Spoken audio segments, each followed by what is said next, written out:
प्रिय छात्रों, आज तुल्यता वर्ग का अध्ययन हम लोग करेंगे। तुल्यता वर्ग यानी इक्विवेलेंस क्लास। मान लीजिए आर किसी समुच्चय पर परिभाषित कोई तुल्यता संबंध है। आर जो है किसी समुच्चय ए पर परिभाषित कोई तुल्यता संबंध है और ए बिलोंग्स टू सेट ए, तो समुच्चय ए को उन एक्स अयों का समुच्चय जो एक्स रिलेटेड टू ए संबंध को संतुष्ट करते हैं। बात समझ में आई? पहली बात तो आर एक तुल्यता संबंध होना चाहिए जो किसी सेट का हो, और ए बिलोंग्स टू ए, तो समुच्चय ए को उन एक्स अयों का समुच्चय जो एक्स रिलेटेड टू ए संबंध को संतुष्ट करते हैं। ए का तुल्यता वर्ग कहलाता है।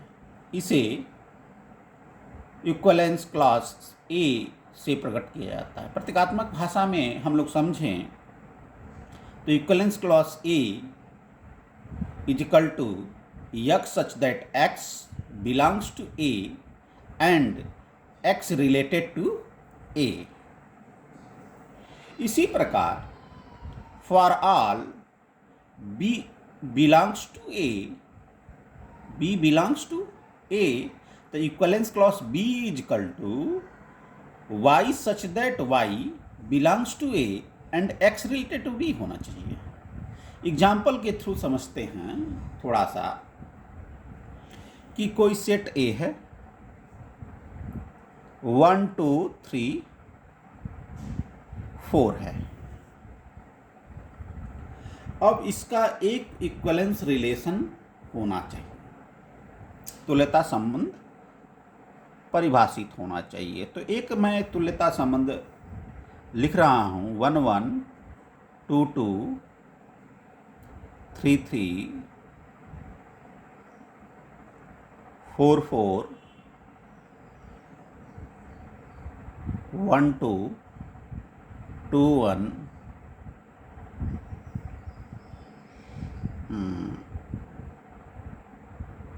3 4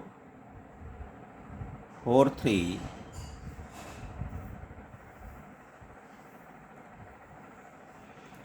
ये एक इक्विवेलेंस रिलेशन है। ठीक, अब यहाँ हम लोगों को इक्विवेलेंस क्लास ज्ञात करना है। तो देखिए 1 का इक्विवेलेंस क्लास हम लोग ज्ञात कर रहे हैं। डिफिनीशन में है कि x बिलोंग्स टू ए, तो 1 जो बिलोंग कर रहा है सेट ए से, एंड x रिलेटेड टू ए होना चाहिए, माने x ऐसा होना चाहिए जो 1 से रिलेटेड हो। तो यहाँ देखिए 1 1 से संबंधित है यानी 1 होगा, और आगे देखिए ये 1 से 1 संबंधित है, 1 2 से भी संबंधित है तो यानी 2। ठीक, और 1 2 से भी संबंधित है और इसमें कोई इससे संबंधित नहीं है, तो ये एक इक्विवेलेंस क्लास हुआ। दूसरा 2 निकालते हैं। यहाँ देखिए 2 2 से संबंधित है, ठीक, और 2 1 से संबंधित है और 1 2 से भी संबंधित है, तो इसलिए एक ये हो गई। इसी को हम लोग ऐसा लिख सकते हैं 1 2,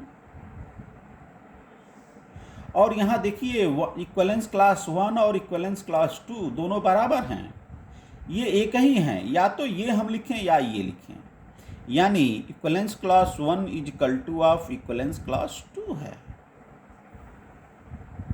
दूसरी बात समझें कि और कि यदि 3 का इक्विवेलेंस क्लास हम लोग ज्ञात करते हैं तो 3 3 से संबंधित तो है ही है। फिर उसके बाद 3 4 से है तो 4 हो जाएगा, और 4 3 से है तो यानी 3 तो है ही है इसमें, तो इसलिए ये हो गया। इसी तरह से 4 का भी निकालेंगे तो 3 4 आएगा, जो 3 इक्विवेलेंस क्लास और 4 इक्विवेलेंस क्लास बराबर हैं। तो यहाँ पे 2 इक्विवेलेंस क्लास प्राप्त हुए, 1 और 3, इसके 2 इक्विवेलेंस क्लास हुए। इस इक्विवेलेंस रिलेशन के 2 इक्विवेलेंस क्लास हुए। ठीक। अब दूसरा एग्जाम्पल यदि एक समझें कि एक सेट ए है, सेट ए यही है और एक रिलेशन आर है जिसमें 1 1 2 2 और 3 3 और 4 4 दिया हुआ है। ये रिफ्लेक्सिव भी है, सिमेट्रिक भी है, ट्रांजिटिव भी है, सभी कंडीशन को होल्ड कर रहा है, इसलिए ये इक्विवेलेंस रिलेशन है, यानी तुल्यता संबंध है।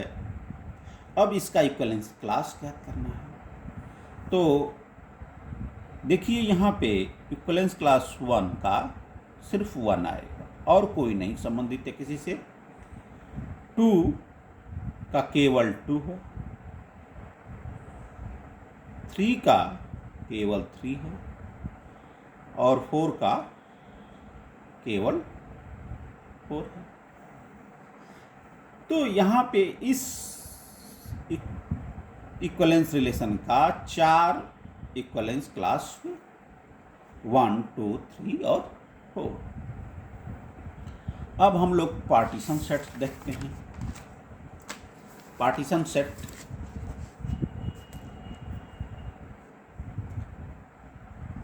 माना यस एक अरिक्त समुच्चय है, यानी S is a non empty set, और A B C and dotted इसके यानी जो अरिक्त समुच्चय है उसके अरिक्त उप समुच्चय हैं, यानी ये भी अरिक्त हैं और ये इसके उप समुच्चय हैं, ये इसके उप समुच्चय हैं। तो समुच्चय P सेट के अंतर्गत A B C and dotted so on को यस का विभाजन कहा जाता है। यदि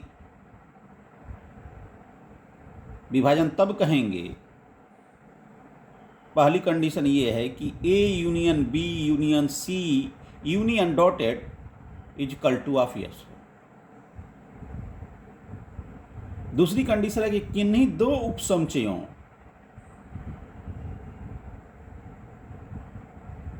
A B C belongs to P के लिए A इंटरसेक्शन B फाई मिलना चाहिए, यानी कोई भी 2 उपसमुच्चय होंगे वो उनके इंटरसेक्शन फाई मिलना चाहिए। तो A इंटरसेक्शन B फाई मिले, B इंटरसेक्शन C फाई मिले, या A इंटरसेक्शन C फाई मिले। तो A union B union C equal to S होना चाहिए और किन्हीं 2 उपसमुच्चयों का इंटरसेक्शन फाई मिले, यानी डिसजॉइंट सेट मिले। ठीक। तो हम लोग यहाँ पे देखें एग्जाम्पल में कि एक इक्विवेलेंस क्लास ये ज्ञात किए थे हम लोग, और एक इक्विवेलेंस क्लास यानी इक्विवेलेंस क्लास 1 जो था वो 1 2 था, और इक्विवेलेंस क्लास 3 जो था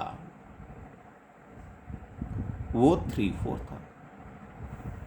तो देखिए इन दोनों का जो यूनियन होगा, यस ए मिलेगा, ये सेट ए मिलेगा, और इंटरसेक्शन जो मिलेगा वो फाई मिलेगा। तो ये एक ये पार्टीशन हुआ और एक ये, यानी 2 पार्टीशन हो गए। ठीक। और यहाँ पे देखिए इस रिलेशन में 4 पार्टीशन मिले हैं। देखिए इन दो चारों का यूनियन लेंगे तो सेट ए मिल जाएगा और इंटरसेक्शन सभी का अलग अलग निकालें तो 5 मिलेगा। ठीक,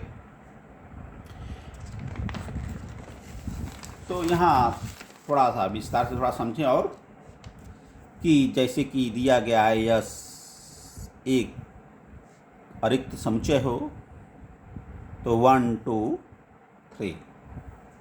ठीक, इसके उप समुच्चय, तो एक उप समुच्चय हम लोग लिख रहे हैं A1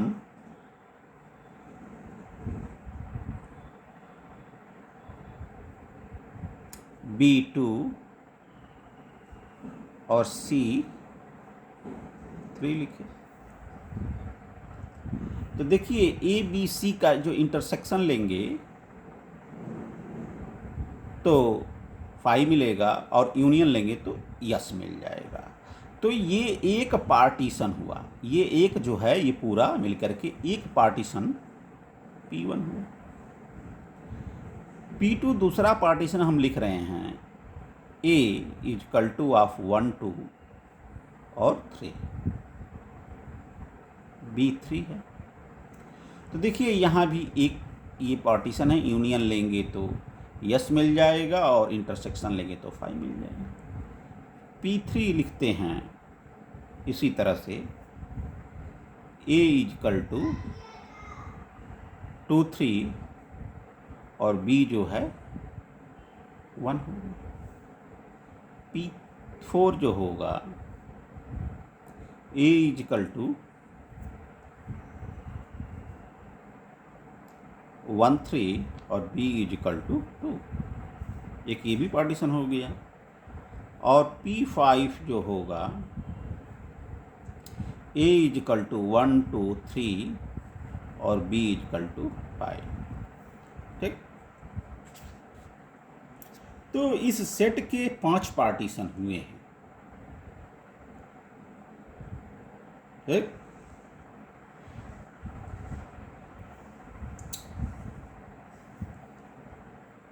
तो यहाँ थोड़ा सा लिख लें कि टोटल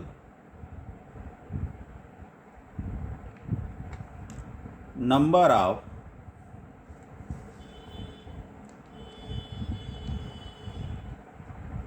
इक्विवेलेंस रिलेशन